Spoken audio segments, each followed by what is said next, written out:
படிச்செல்லாம் engineering போல் ஒரு 75% எடுத்து ஒரு ₹1,00,000 டொனேஷன் கட்டி வென் டு காலேஜ். ஒரு தமிழ் மீடியம் ஸ்டூடெண்ட்லேருந்து ஒரு அந்த மாதிரி காலேஜில் சர்வே ஆகி இப்போ காலேஜ் கம்பெனியில் பிளேஸ் ஆயிருந்தேன். ஹெக்ஸாவேர்னு அது ஃபர்ஸ்ட் கம்பெனி இன் 2007. ஓகே, என்ன படிச்சா என்ன சூஸ் பண்ணி? BTech IT sir. IT. So அதுதான் ஆக்சுவலி ஏன் அப்படின்னா அதில் தான் டொனேஷன் கம்மியாக இருந்தது அந்த டைமில். ஸோ ஈஸி எல்லாம் ஆப்ஷன்ஸ் இல்லாமல் முடிச்சதுக்கப்புறம் ஃபர்ஸ்ட் கம்பெனி 2007 ஹெக்ஸாவேரில் ஒரு ₹13,125 என்னோட சேலரி. ஆக்சுவலாக என்னோட மேனேஜர்கிட்ட கூட கிண்டல் பண்ணுவேன், அந்த வாட்ச்மேன் என்னை மதிக்கவே மாட்டேங்கிறா, என்னை விட கம்மியாக சம்பளம் வாங்க, உனக்கு என்ன மரியாதை கொடுக்குன்னு சொல்கிறான்ற அளவுக்கு we just used to kid. அதுக்கப்புறம் நான் ஒரு 10 வருஷம் ஐடியில் ஒர்க் பண்ணேன்.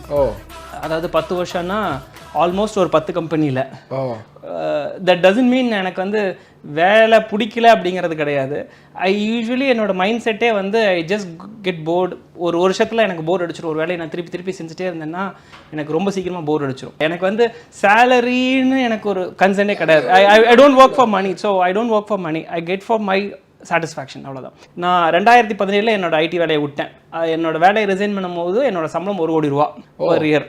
அவுட் ஆஃப் 10 இயர்ஸில் பார்த்தீங்கன்னா I am not a poor performer, அது மாதிரிலாம் கிடையாது. ஐ வில் பி ஆல்மோஸ்ட் இந்த டாப் சைடில் தான் இருந்தேன். So I was doing well. யாருக்காகன்னு ஒரு பாயிண்ட் வரணும்ல. யூஎஸில் நீங்கள் என்ன தான் சம்பாதிச்சிங்கனாலும் ஒரு BMW, ஆக்சுவலி நான் ரிசைன் பண்ணும்போது BMW X1 இதெல்லாம் வச்சிருந்தேன்.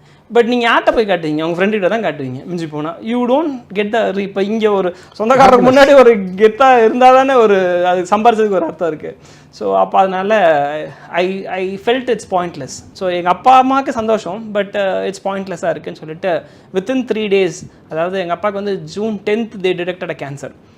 June 10th ரிசைன் பண்ணிவிட்டு June 12th I came back from US to India. இந்தியாவில் வந்து அப்புறம் இதுதான் என்னோட ஊருன்னு சொல்லி அப்புறம் ஹீ பாஸ்ட் அவே. ஒரு மாதத்துலேயே நான் அவர் கூடவே தான் இருந்தேன். ஸோ அப்போ அந்த பாயிண்டில் வந்து என்ன சொல்கிறது, அடாடா இந்த மனுஷனுக்கு நான் பணக்காரன் ஆகிட்டேன்னு கூட தெரியாமல் he is going to pass away அப்படின்ற ஒரு ஆங்கிளில் I came immediately. I bought a car, பெரிய கார்ஸ் வாங்கினோம், லக்ஸுரி கார்ஸ் வாங்கினேன், வீடு வாங்கினேன். வித்தின் ஒரு 1 month டைமில் வீடு வாங்கினேன், இது வாங்கினேன். என்னென்னலாம் சொல்லி அவரை ஐம் ரிச் அப்படின்னு காட்ட முடியுமோ அந்த அளவுக்கு ஐ டிட் இட்.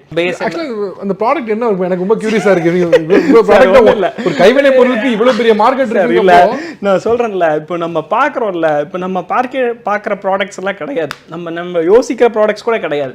இதெல்லாம் எவன்டா வாங்குவான் அப்படின்னு நம்ம ஒன்று கேள்வி கேட்குறோம்ல, அந்த கியூரியாசிட்டி இருக்குல்ல. இதெல்லாம் செய்கிற சரி, இதெல்லாம் வாங்குறதுக்கு யார் இருக்கான்னு கேட்குறோம்ல. We have a data. ஒரு எக்ஸாம்பிளுக்கு சொல்கிறேன். நீங்கள் போயிட்டு கூகுள்லையோ இல்லை Amazon.comலையோ போயிட்டு பேப்பர் கார்லேண்ட் அப்படின்னு சொல்லி ஒரு ப்ராடக்ட் இருக்குது. பேப்பர் வச்சு பேப்பர் கார்லேண்ட். ஒன்றும் இல்லை, ஒரு சார்ட் பேப்பர் நம்ம இந்தியாவில் எவ்வளோ காஸ்ட் இருக்கும்? ₹8 இருக்குமா? அந்த ₹6 பேப்பரை நீங்கள் ரவுண்டாக கட் பண்ணிக்கோங்க. அதுக்கு ஒரு கட்டர்னு விற்கிது, ஒரு ₹200 இருக்குன்னு வச்சுக்கோங்களேன். ₹200 கட்டரை வச்சுட்டு ஒரு 10 அடிக்கு ஒரு 15 ரவுண்டு வச்சுக்கோங்க, ஒரு 2 inch ரவுண்டு. அது ஒரு 10 ரவுண்டு கட் பண்ணி நீங்கள் Amazon.comல அதோட ப்ரைஸ் பாருங்கள், $12.99. That means close to ₹850 or 900. இன்றைக்கி ரேட் வந்து ₹84 வச்சுட்டிங்கன்னா கூட ₹1050. ஒரு ₹8 சார்ட் பேப்பரில் you can make 3 to 4 garlands. அந்த மாதிரியான ப்ராடக்ட்ஸ் தான் நான் சொல்கிறேன். அதாவது the product value should be less than ₹30. Selling price would be ₹1,000+. Okay. So இதெல்லாம் ஒன்று ₹2 செஞ்சு ₹20,000 விற்கிற ப்ராடக்ட்லாம் இருக்குது. ஒன்றும் இல்லை, நீங்கள் இன்னொன்று கூட போய் சர்ச் பண்ணி பாருங்கள். ஃபெதர் கார்லேண்டுன்னு ஒரு ப்ராடக்ட் இருக்குது. அது ஒரு கார்லேண்ட். அது என்னென்னா அந்த போகோ மாதிரி இப்படியே தொங்க விடுறாங்கல்ல, அந்த மாதிரி அது எதுக்கு வாங்குறான்னு எனக்கு இன்றைக்கி வரைக்கும் தெரியாது. நானும் ஒரு லட்சக்கணக்காக விற்றுட்டேன். ஸோ பட் ஆனால் வந்து அந்த ப்ராடக்ட் என்னென்னா இட் இஸ் அ ஃபெதர், ஒரு 15 கோழி ரெக்கை. அதை வந்து கோல்டு கலர் அந்த கிளிட்டர் இருக்குல்ல, அதில் டிப் பண்ணிவிட்டு டொயின் நூல் வச்சுக்கோங்க, அதில் எட்ஜஸில் மட்டும் டைப் பண்ணிவிட்டு தட்ஸ் அ ப்ராடக்ட். அவ்வளோதான். இதோட காஸ்ட் எவ்வளோ வரும்னு நினைக்கிறீங்க? 1 கிலோ கோழியே ₹200 தான் இன்னைக்கு. ஆமாம். இது மேக்கிங் காஸ்ட் எவ்வளோ வந்துடும்? இது போனால் ஒரு ₹20 வந்தாலே பெரிய விஷயம். ₹20 கூட வராது இல்லையே இதில். ஓகே, அதான் we sell it for almost $12.